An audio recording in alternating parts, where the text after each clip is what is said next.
तो इस एपिसोड की शुरुआत में हम देखते हैं कि चैनसो डायरेक्ट उस बंदे पर हमला कर देता है और अब वो बंदा उसे आसानी से रोकता हुआ कहने लग जाता है कि तुम्हें लगता है कि तुम अपनी इस बेकार से स्वॉर्ड से मुझे हरा पाओगे, लेकिन चैनसो उसे एक किक में पीछे कर देता है, जिस वजह से अब उसे गुस्सा आने लग जाता है और अपनी स्वॉर्ड से एनर्जी को बाहर निकालता हुआ सभी बंदों को पीछे करने लग जाता है। लेकिन चैनसो कहने लग जाता है कि तुमने लॉ एनफोर्समेंट होल की बेइज्जती की है, इसलिए मैं तुम्हें छोड़ने नहीं वाला हूँ, चाहे मेरी मौत क्यों ना हो जाए, मैं तुमसे लड़ता रहूंगा। और अब चैनसो अपनी स्वॉर्ड में पावर डालता हुआ उस बंदे पर हमला कर देता है, लेकिन उससे उसे कुछ भी नहीं होता है और अब वो दोनों आपस में अपनी स्वॉर्ड से लड़ने लग जाते हैं। और अब ये देखकर एल्डर जोई कहने लग जाते हैं कि चैनसो उसे एक दो मूव्स में ही मार सकता है, लेकिन ये इसके साथ खेल क्यों रहा है। और यहाँ पर वैसे भी इन्हें देखकर लॉ एनफोर्समेंट होल के बहुत सारे सीनियर्स आ ही जाएंगे और अब ये देखकर वहाँ पर उस बंदे के दोस्त चैनसो को मारने के लिए अपनी स्वॉर्ड निकाल लेते हैं और उस पर हमला करने के लिए आगे बढ़ ही रहे होते हैं कि उनके एक स्पॉट पर क्विंसी हमला कर देती है और उसके हाथ में से स्वॉर्ड नीचे गिर जाती है और क्विंसी कहने लग जाती है कि हम भी यहाँ पर है, तुम हमसे लड़ना नहीं चाहोगे क्या। और अब क्विंसी को बहुत ज्यादा गुस्सा आ रहा होता है, वो उन्हें मारने के लिए आगे बढ़ने ही वाली होती है कि वो बंदा बीच में आ जाता है और उन्हें रोक लेता है। और दूसरी तरफ चैनसो और वो बंदा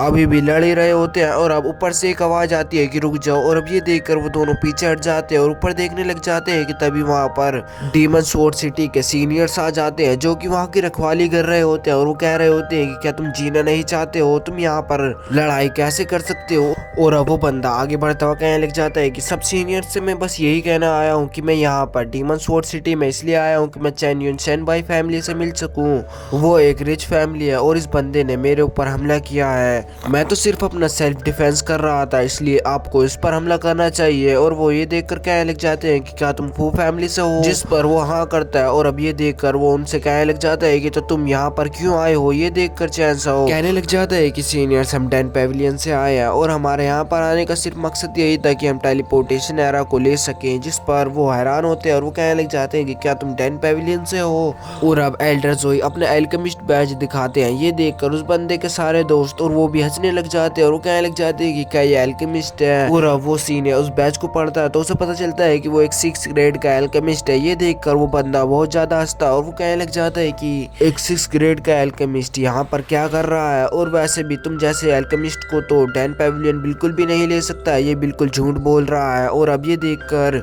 एल्डर जोई कहने लग जाते हैं कि ये तो सिर्फ ऐसा ही है, मुझे मेडिसिन के बारे में बहुत ज्यादा जानकारी है, ये मैंने इसलिए बनवाया था कि मैं कुछ कामों को टाल सकूं। और अब ये देखकर वो सीनियर कहने लग जाते हैं कि तुम मेरा बेवकूफ़ बना रहे हो, एक 6th ग्रेड के एल्केमिस्ट का यहाँ पर आना बेकार है। और अब वो उन सबको पकड़ने के लिए अपने साथियों को भेजने लग जाता है। ये देखकर चैनसो को गुस्सा आता है और वो आगे आकर कहने लग जाते हैं कि सीनियर आप बिना वजह के हमें पकड़ रहे हो, असली मुजरिम वो है, मैं तुम्हें बताता हूँ कि कैसे। जिस पर सीनियर कहने लग जाते हैं कि तुम मेरा बेवकूफ़ बना रहे हो या अपने आप को बचाने के लिए कह रहे हो, ऐसा कुछ भी नहीं कर पाओगे। ये देखकर चैनसो कहने लग जाता है कि पर मेरी बात तो सुनो, ये लॉ एनफोर्समेंट होल की बेइज्जती कर रहा था। ये देखने के बाद दूसरी सीनियर अब गुस्से में उसे देखने लग जाती है और वो कहने लग जाती है कि ये लॉ एनफोर्समेंट होल की बेइज्जती कर रहा था। और अब ये देखकर वो डरने लग जाता है और अब दूसरा सीनियर कहने लग जाता है कि फू चैन युन ये क्या कह रहा है। और अब ये देखकर वो कहने लग जाता है कि मैं तो सिर्फ अपनी फैमिली की तारीफ कर रहा था, इसे पता नहीं कहाँ से बेइज्जती लग गई, ये झूठ बोल रहा है। और उसके साथी भी कहने लग जाते हैं कि हाँ ये झूठ बोल रहा है, एक अच्छा झूठ था।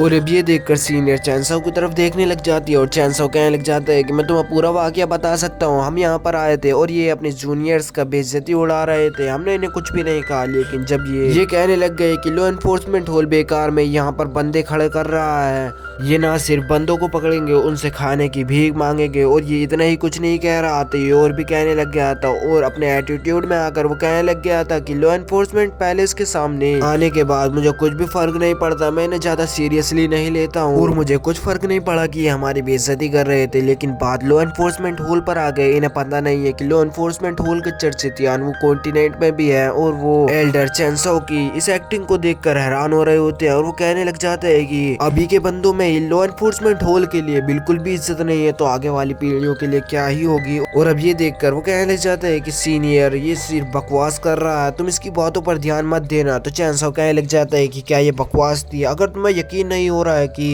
ये जो भी कुछ मैंने बोला सच नहीं है, तो तुम सारे बंदों से पूछ सकती हो जो कि यहाँ यहाँ पर पहले से ही थे। और अब ये देखकर कि चैन साओ साथ ही साथ इमोशनल होने की भी एक्टिंग कर रहा है, एल्डर कहने लग जाते हैं कि चैन साओ ये बहुत ही शर्मनाक बात है। और अब चैन साओ की बातें सुनने के बाद वो सीनियर उन बंदों को देखने लग जाते हैं और अब डर की वजह से वो पीछे हटने लग जाते हैं। और एक बंदा कहने लग जाता है कि हम ऐसे ही इन पर हमला नहीं कर सकते, ये रिच फैमिली से पहले मुझे यहाँ पर इन्वेस्टिगेट करना होगा। और वो बंदा वहाँ से गायब हो जाता है। और अब थोड़ी देर बाद जब वो सीनियर उसी बंदे का इंतजार कर रही होती है, वो बंदा आता है और वो कहने लग जाता है कि ये जो भी कुछ कह रहा था बिल्कुल सही है। और अब ये देखकर उसे गुस्सा आने लग जाता है और अब वो उन्हीं बंदों को देखने लग जाती है और वो सारे बंदे डर की वजह से पीछे हटने लग जाते हैं। और यहीं पर यह एपिसोड खत्म हो जाता है।